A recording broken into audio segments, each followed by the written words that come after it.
podcast made by women for women. We talk with a wide variety of experts, ranging from a sex therapist to the CDC and everywhere in between, to bring you the stories you're only going to hear here.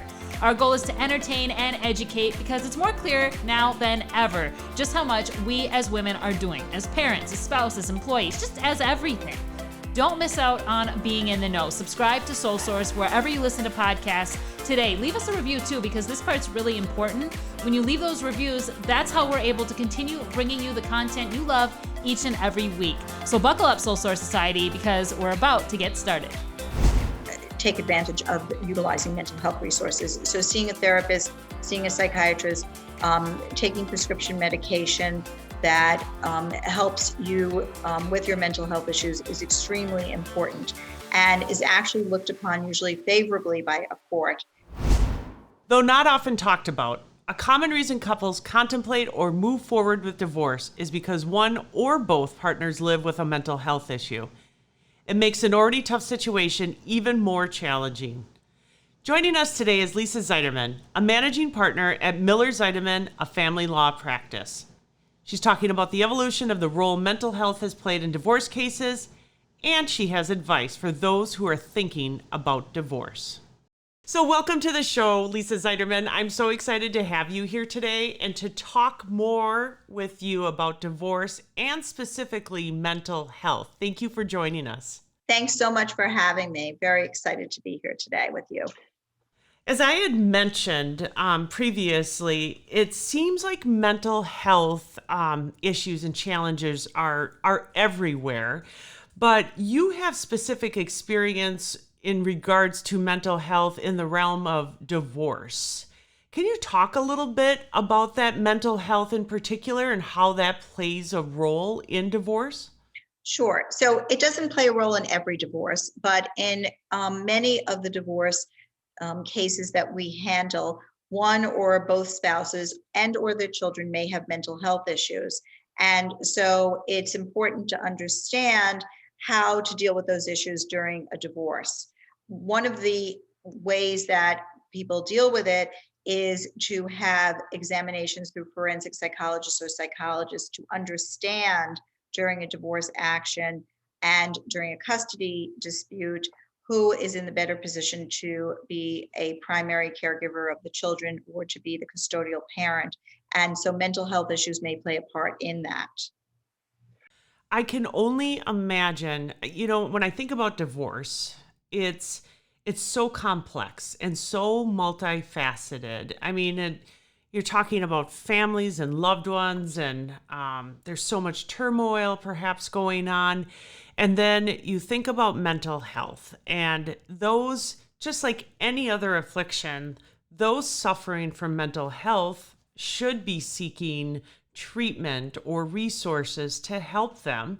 But if faced with a divorce, they might hesitate a little bit to think about, well, maybe that's going to play a role in future custody, for example, challenges with custody. Can you talk more about that? Like, if I'm getting ready to divorce my spouse, but I'm seeing a counselor, and then I start to think, oh, but what if that comes into play? Like, what should I do if I need mental health resources? So one of the most important things that one should do if they need mental health resources is to actually take advantage of utilizing mental health resources. So seeing a therapist, seeing a psychiatrist, taking prescription medication that helps you with your mental health issues is extremely important, and is actually looked upon usually favorably by a court and or even the forensic who may be doing the custody evaluation for your family. It's really important that you be consistent and compliant, particularly if you have mental health issues. Look, we have represented many people who have mental health issues, whether it be that they suffer from a bipolar disorder or borderline syndrome, or their other mental health issues, addiction issues, for example, which may be related to mental health issues. The fact that you have this disorder does not prevent you from becoming a custodial parent. Many of those people have custodial custody of their children. They become primary caregivers of their children. But it's because they actually sought the help and the treatment and were consistent, and that the court felt that they were in such a situation that they could be reliable as parents and reliable in their treatment. So it's really important that you do actually obtain the help that you need. Many times people come to me and they'll say to me, I'm so anxious. I feel so anxious during my divorce, or I feel depressed, or I feel upset. And I'm thinking that I want to go see a therapist, but I really am afraid to take any medication. I'm afraid to see a therapist because it's true that when you go through a custody case, when you proceed through a custody case, you are putting your mental health at issue. But I usually say to those people that it is so important that you take care of yourself, because you can't take care of your children if you're not taking care of yourself, right? Oxygen mask on first for yourself if you're in the plane, right? And then on for the other people around you. So important to do that. And so although it's true that the attorney for the children might speak to the mental health provider, the forensic psychologist or psychiatrist might speak to your mental health provider, what could be better than finding out that you are actually seeing a mental health provider and that you are consistent and stable, and that you are doing the things that you need to do to be healthy for your children. So while it's true, there's not complete confidence as you proceed through a custody dispute, that your records could certainly become subpoenaed, that they may go to a court, that they may be used in evidence. The most important thing about those records is that they show that you are consistent and compliant. So just to be clear, I want to make sure people and our listeners understand. So if I go see a counselor, those records could actually be subpoenaed, which could feed into that hesitancy again. But from the court's perspective, they're really looking at, are you taking care of yourself? Are you being consistent, right? Do I have that right? 100%. It is. Look, nobody is frankly perfect. Okay, there are no perfect parents out there, and even if you have some sort of an addiction issue, the court is more concerned with whether you are overcoming that addiction, whether you have stopped drinking, whether you are going to AA, whether you're going through the 12-step program, whether you were testing with negative test results so that you can parent your children. Courts generally want both parents to be involved with their children. And so it's extremely important that you see your mental health provider, that you take the steps necessary to make sure that you are healthy for your children. And that is more important than any record that could be sent to a court. So your records may show that you frankly have some sort of a mental health disorder, but most importantly, they will show that you're consistent and compliant, and that you have accepted that you may have some of these issues, but that you are working to make sure that they don't interfere with your parenting. Yeah, that you're seeking treatment and you're self-aware, you're being proactive about it. Again, I just keep thinking about the stigma of mental health. What a shame.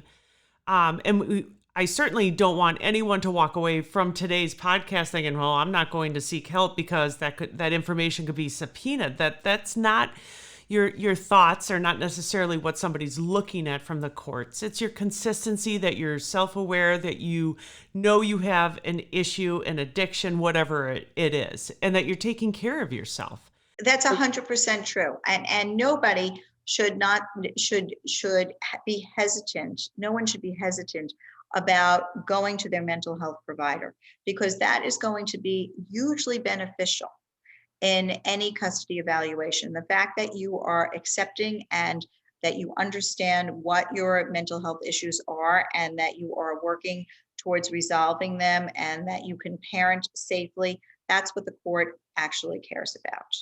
And that's so good to hear. That's so reassuring for anyone out there who's listening and thought, I'm not going to seek any treatment right now. This might be the toughest time of my life, but I'm not going to do it because they're going to hold it against me later on.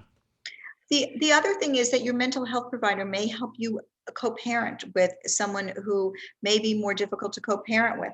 It's really important that you be able to co-parent, and that you're utilizing all the skills and the strategies that you can do. And so many times therapists work with their patients to help them co-parent. And particularly if there is domestic violence issues, or maybe your spouse is a narcissist, or perhaps your spouse is the one who has the mental health disorder, or the alcohol issue, or the substance abuse issue. It's really important that you talk about these issues in therapy and that you work with your therapist to see how to deal with these issues best to put your children first and foremost. Because, of course, what the court is looking at is what is in the best interest of the children.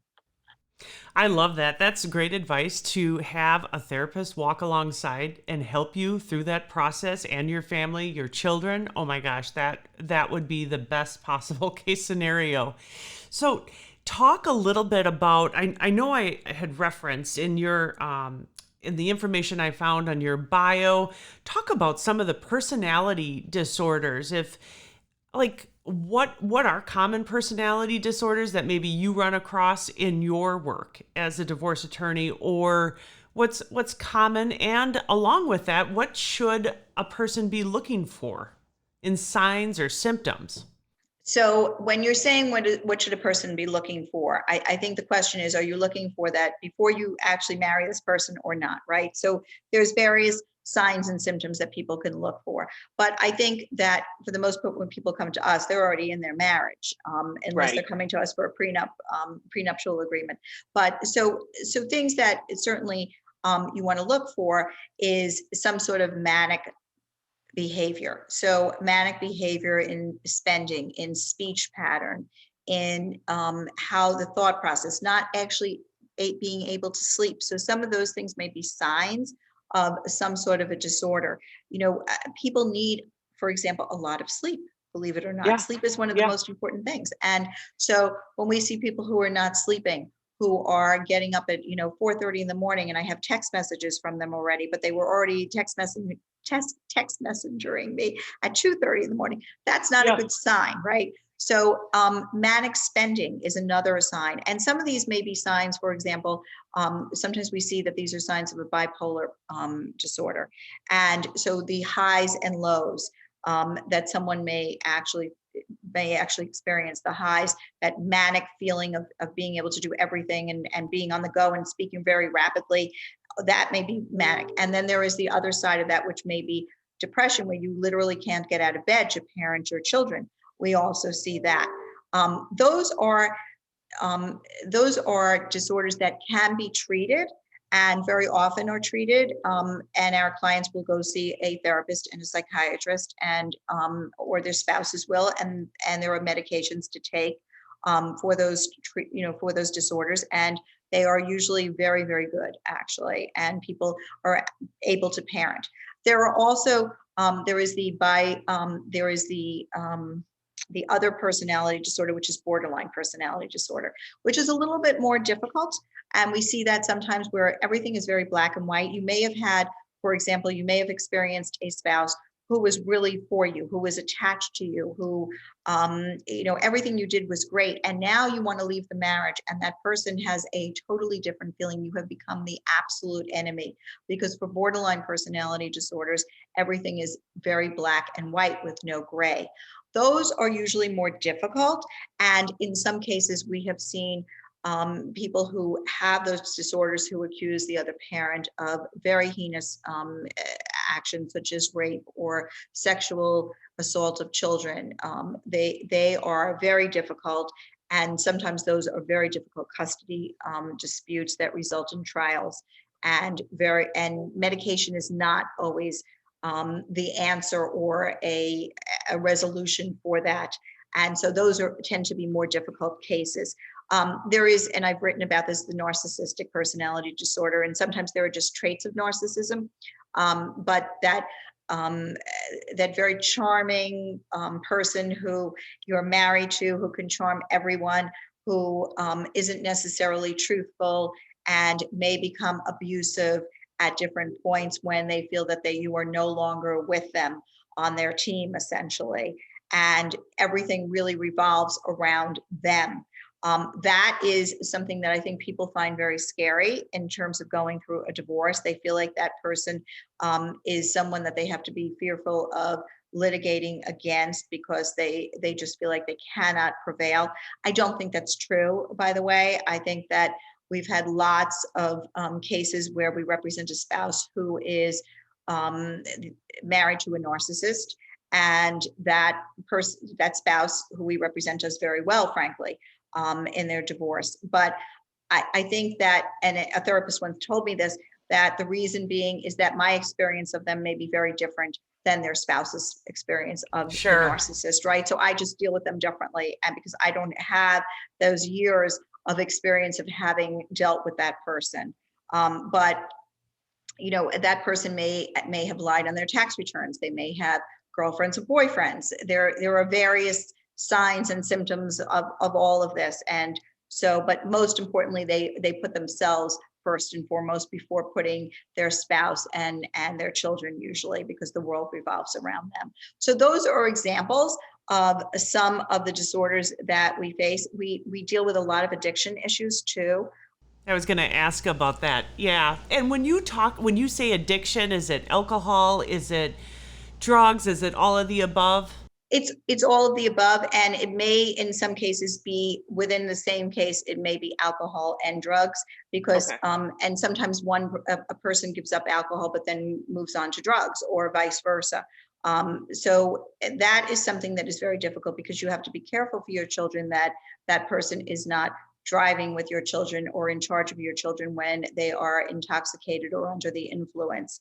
And it's important that you really take note of that, because if you're putting your children in an unsafe environment with that person, then you too may be guilty of what is called derivative neglect. And so you really can't just say, okay, I think that person will be okay. And so I think it's okay that they drive, when you know perfectly well that they could have taken 2 or 3 drinks before they got into the car with your children. And so you really have to deal with that issue. We have a lot of cases whereby people who are married to alcoholics or abusers of substances don't really want to face that issue. They really hope it will go away in some way. And frankly, unless the person gets help and recognizes it, it does not go away. Oh my gosh. And what did you call that again? Neg- The addiction issues. no, the derivative neglect. Derivative neglect. So derivative neglect is where you actually are not taking care of your children to make sure that Sure. they are safe in the hands of this person who may be drinking and driving. And we've had those cases, unfortunately. Or you leave your spouse alone for the day, you go off to work, and it's very difficult. You have to be at work, and yet your spouse is drinking all day, and your children are in that situation. You need to do something about it. Yeah. It's not okay to leave your children in that situation. So the other thing that you have to also recognize is that you can't be contributing to the situation. So we have cases where we often see that somebody is married to an alcoholic, but they are also buying the alcohol, Oh, right? sure. So they are buying it and bringing it into the house, etc. You have to recognize that there's a problem, and so the alcohol has to be cleared out. It can't be brought in instead of being cleared out. So but essentially, alcoholism is a disease, as is a substance abuse issue, and it has to be dealt with as a disease. That doesn't mean that you just overlook it. It means that the person has to get help, or you need to remove your children in some way, either by court action or some other method which is legal, to make sure that your children are kept safe. Lisa, what is one thing, like maybe it's more than one thing, but you've been practicing law since 2004. And one thing that you see over and over again, you're like, if there's one takeaway in this interview that our listeners hone in on based on your experience, you're like, oh, they really should have done this. Or what is that one takeaway that thought has replayed so much in your mind? So it is the ability to foster a relationship with the other parent and your children. I think that is probably the most important takeaway in any person who is looking for custody of their children. You really need to understand that your child has 2 parents, and that both of the parents are really important to this child. And when you try to cut out or or cut away essentially a child's relationship with the other parent is when you are going to have the problem. You do not win by doing that. You actually prevail in any custody case by fostering and encouraging the child to have a relationship with the other parent. That is the most important takeaway. And it's not my takeaway, it's really the law. The law looks at this. And if you look at any of the appellate division cases, which is, the upper court after the trial court, that is one of the key elements to deciding who is going to be the custodial parent. Now, that doesn't mean that you just overlook everything, right? Yeah, exactly. That's the difficulty people have. So, sometimes I'll say to them, you need to foster a relationship. That doesn't mean that you leave your child in an unsafe situation, but you need to figure out how to make it a safe situation. So even if it's through supervised access, where the parent is able to see the child with a supervisor in place, for example, if they have an addiction issue, that's fostering a relationship, getting your child ready for the visit, and making sure your child knows that his mom or dad loves him and is ready to have the visit, and that they're looking forward to it. And your body language, how you deal with the other parent, what you say in front of your child about the other parent. You never want to be speaking badly about the other parent to your child, because your child comes from the other parent, right? So it's almost as if you're speaking badly about your child. And children do not like that when parents actually belittle or degrade the other parent. It makes them feel badly. And so it's really important to encourage every child to have a relationship with both parents. So my takeaway is that although sometimes it is the antithesis of what people want to do, and what they believe they should do, it really is the most important thing that they can do for their custody case. And going back to that, I just think about that. Like, it's got to be so hard for parents going through this process. It is so emotional. And again, as a parent, you owe your child to put yourself aside in that regard. Because, and I love what you said, that child is a product of both of you. So if you disparage the other, that's like you're disparaging that child. And I think that in the heat and the emotion of the moment, that so often gets overlooked, because you're not feeling healthy in any way, shape, or form about that relationship, but you have to put the child first. And there's a second piece to that, which people don't recognize. You really need to be careful what you're telling your neighbors about the other parent. You have to be careful about what you're telling the teachers and the other providers for your children, because again, these are the people in your child's world. And by speaking badly about the other parent, you are putting your child in a very bad position. Providers don't want to be in the middle of all of this. So it's important. Neighbors don't need to know all of these frankly, not wonderful things that you feel about your spouse. They have a relationship to your child. So again, you need to be careful about what you're saying and your body language and the things that you're doing, because your child has their own relationships with all of these people, and you don't want to put your child in a situation where those relationships are actually being jeopardized.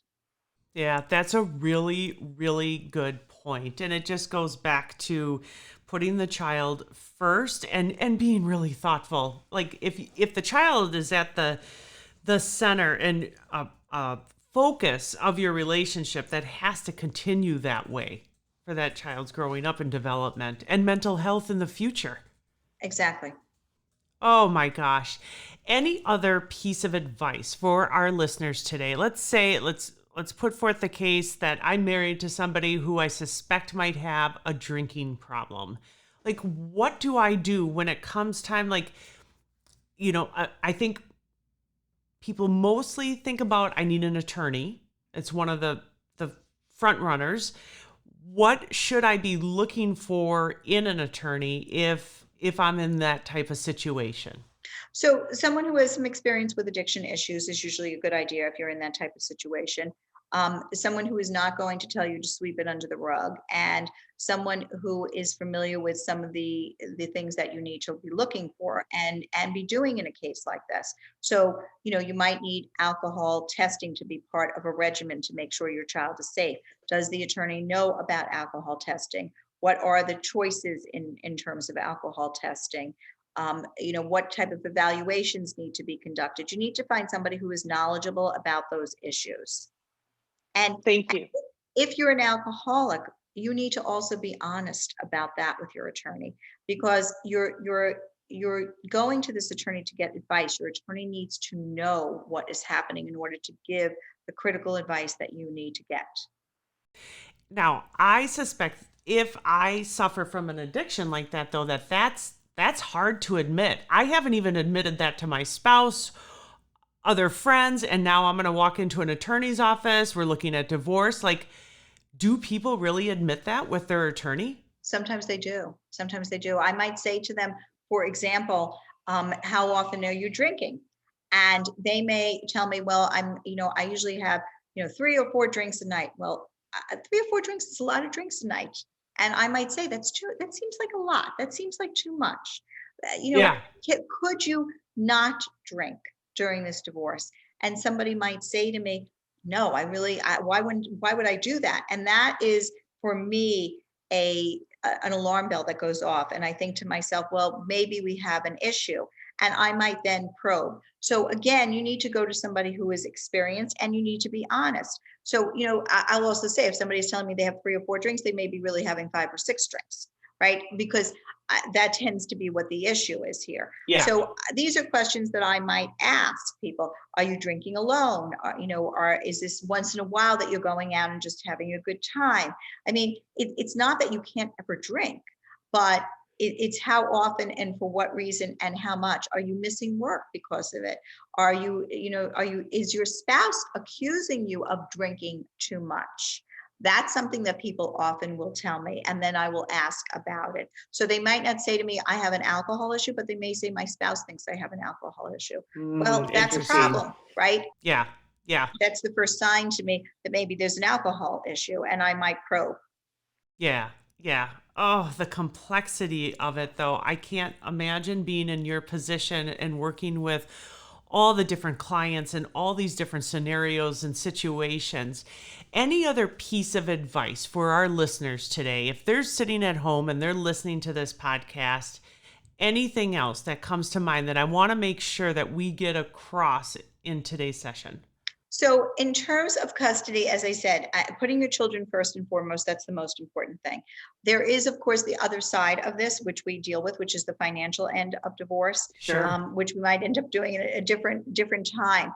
But you need someone who is financially savvy as you go through your divorce. You want an attorney who actually understands the finances as well as the custody aspects of that, of your case, and who can conduct the proper discovery and make sure that you understand what the finances are, so that when you enter into some sort of a settlement negotiation, that you understand what all the finances are about. You need to understand your spouse's and your income, total compensation, whether it's based upon, just a flat salary, or whether there is also discretionary bonuses and restricted stock units. All of those parts are important. And then, of course, what the total assets are in a particular case, as well as liabilities, and then figuring out what that equitable distribution in New York is. So Sure. all important. And of course, there is always the saying in New York that equitable distribution does not mean equal distribution. So what are the factors that go into that? Interesting point. Very well received. So, talking through the financial, the custodial issues, how long is there, like an average length of time it takes to go through the motions of a divorce? So I always say a divorce takes about a year. And while that may seem like a long time for people, many people have been married for many, many years, and you are not unwinding all of this in 5 minutes. Yeah. And you really need to know what the situations are before you unwind. Sometimes I will also say, when people come to me and they want to get a divorce, as opposed to having been perhaps served with divorce papers, there's a very different feeling. The person who wants to get the divorce is ahead of the game, essentially, right? They Absolutely. they are the ones who are spurring this on, and they know what they want to do, and they've already thought about it. But keep in mind that the other person may be surprised or taken off guard, and there needs to be some sort of an adjustment period in order to get that person on board and make that person understand that it's time to move on, and that you're both going to be creating new lives for yourselves. And so that's going to take some time. It's also going to take some time to perhaps unwind some of the complicated financial issues. And all of this is important to do. And you've got to have what I say, which is the most important thing of all, a lot of stamina for a divorce, because stamina is really the key. And if you don't have the stamina to go the distance, you will not do as well. And that almost makes me think, with that piece of advice, like, if you're thinking about a divorce, start it sooner rather than later, because you do need that stamina. And I think, just based on my experience watching some friends, like, it's an immense drain on your energy, your mental health, your physical being. I mean, and if you're saying that drags out for a year, you are going to need some stamina, much less if you have children involved, you're taking care of your children, you're working. That is craziness. If somebody wants to find out more information about you and your firm, where should they go, Lisa? So they can go to lisazeiderman.com, and that's LISAZEIDERMAN.com. They can also email me at lz@mzw-law.com, or they can call my office, and I'll give for now the Westchester number because we're in this hybrid mode, but it's 914-455-1000, and they can ask for me. Thank you so much, Lisa. Like I said, today is my Lisa Day, so it was a pleasure getting to meet you. Another Lisa. I will always remember your name. So thank you so much for today's tips, and we appreciate everything you're doing. Thank you. Thanks so much. And it's always good to meet another Lisa. Thank you for listening. And if you want to hear more Soul Source, just subscribe to our show. We're available wherever you listen to podcasts. And you can watch us too. We're on YouTube. Just look for Soul Source. Soul Source is brought to you by Red Shoes Inc., a leading agency specializing in crisis and strategic communications, media relations, social media, and so much more. To learn more about Soul Source and Red Shoes, visit us at redshoesinc.com.